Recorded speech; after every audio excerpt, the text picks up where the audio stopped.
Right, good morning mga kamugino. So nandito na tayo sa ating bagong project.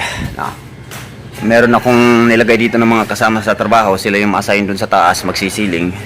Tapos dito nagpapali-out na tayo ng countertop na. So kahit countertop lang mga kamukil, yung ilili-out, nandyan ako, no. At higit sa lahat, i-draw muna natin, no, para maipakita natin sa ating kliyente, ma-explain natin. Kasi ito yung gusto niya. Nang sa ganun hindi pa nagawa mga kamukil, makita niya na, no? Kung sakaling magbagong isip niya, so pwede pa natin baguhin kumpara nung diretso tayo layout tapos hindi natin papakita sa ating kliyente. So mahirap po yun, no? At least paninigurado lang ito sa atin. So kahit na lababo lang mga kamukil o countertop, nandyan pa rin tinatawag nating pagkukuha ng squareness. Ayan, no? Yun yung mga pamamaraan namin, no?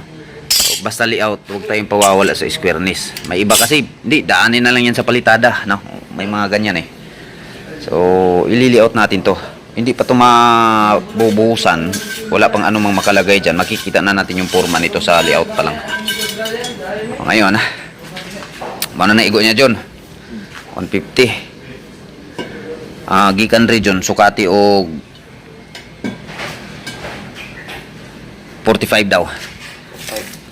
Kay musulod na yung isulod bangko dire. Gamay kaya na. Gis. 30. Ana, 30 dyan. Ayan. So, ito lang may siding dito mga kamukil, no? Ayan. So, mula dito mga kamukil, dito tayo magpapatay ng bakal ngayon. Mao ni atong patindugag bakal dyan. So, imong porma dyan, dapat ang plywood ni mo na adir sa gawas.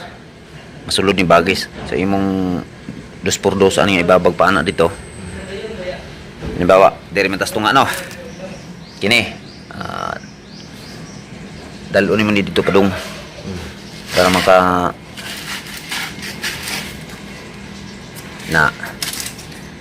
pag-isa ni mo. Para maka-offset ka para sa atong porma. So ito kasi may ano dito mga buhos to, hindi pagpa-file tayo ng CS20 kagaya ng ganyan, no?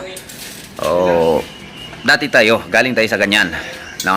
Huwag nating ikakahiya yung mga ganitong klaseng gawa dahil dito tayo natututo eh. Pero unti-unti na tayong mag-improve dapat. So ngayon, buhos na laging ginagawa, no? Ginagawa ko mga kamukil upang mapatibay pa ating trabaho. So paguguhitan natin kasi dyan tayo magkakasa ng mga deform bar, mga bakal para sa ating formworks, no? Pag magkasa na yung mga bakal, kaagad ay magkakasa din ng forma para sa pambubuhusan niya. Okay, so itong kasama natin mga kamukil si Junto, no? Ito yung isa sa mga nakikita ko ding mataas yung potensyal pagdating sa mga ganitong klaseng trabaho. Kaya nilipat ko siya dito. Ulo sa Tagum to na-assign mga kamukil eh. So ganun talaga yung buhay, no? Ang mahitabuan ni John, offset ta dire, trace ka baga atong kuan John, buhos dire para pag plaster kuha tag maka masunod gyud natong 4. So trace ka baga, offset anig tag kuan John, gikan center offset tag 1.5 inches ta kuha. 1.5.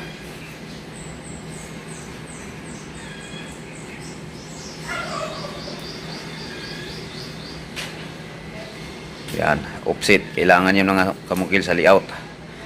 So ito na yung kapal ng ating buhos. Ito magiging partition natin dito sa pinakagitna niya. Magiging pundasyon niya. So ngayon, kukunin natin yung tuwid nito. Papunta dun para may guide siya paglapat mamaya ng porma dito. Kailangan itong guhit natin na to finish na to, no? Sa pambubuhusan. So dapat yung plywood natin, pinakaporma ng plywood, dito siya masusunod niya tong guhit na to. Talaan na dito John, kada kilid. Pag may mga guhit na, madali na lang mga kamukilo, guhit na lang. So abangan nyo yung mapipinis natin sa pagduro, i-explain ko. Okay, ito na yung forma niya mga kamukilo. Nabakala na natin. So yung mga guhit natin kanina, sinusundan na natin yun. Ito Ito yung pinaka sidings niya. Pansin niyo kahit lababo lang mga kamukil, countertop lang, kailangan pa rin matibay, no? Labor materials tayo dito. Dapat sana ano na lang yan mga kamukil, di ba? May mga ganyan. Pero hindi natin ginagawa yan, no? Bigay natin yung nasa kontrata, kung ano yung kinutisyon natin, yun yung ating ibibigay, no? So dito i-splice tayo. So mangyayari dito mga kamukil, titibagin to, no? Masaka yan titibagin kapag nakapagbuhos na tayo dyan, makukunik na siya dyan, no? Para matibay pa. So ito dito 16 lapad nya. So papansin nyo mga kamukil, importante talaga yung layout, no? Pagguguhit sa layout. So ito yung kapal ng ating magiging pundasyon dito sa gitna, yan, no? Kapag maglalagay tayo dito ng ng floated panel dito sa pinakaharap with shadow light, maganda na siya, no? Lalapat na lang natin kasi ito mga kamukil, tuwid to. Itong forma natin, no? Kung napapansin nyo. So no need to plastering na yan. Pag lagyan ng PVC panel, dikit na lang dyan, no? Diretso. So yun po yung ating mapapaabot sa inyo, no? Simple pagli-layout lang, kahit lababo lang, kailangan pa rin nating i-perfect yung ating pagka-layout. Yung squareness natin, kung napapansin nyo, may mga squareness po yan, yan, no? So saan nga ba ako nagkuha ng reference dito mga kamukil? Itong wall na to, no?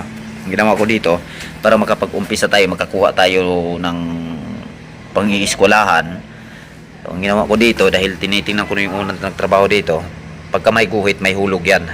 Mula dito, sinukat ko lang yan, ano yung distansya nya. So mula doon, kuha ko ng 60 cm kasi yun yung lapad nya.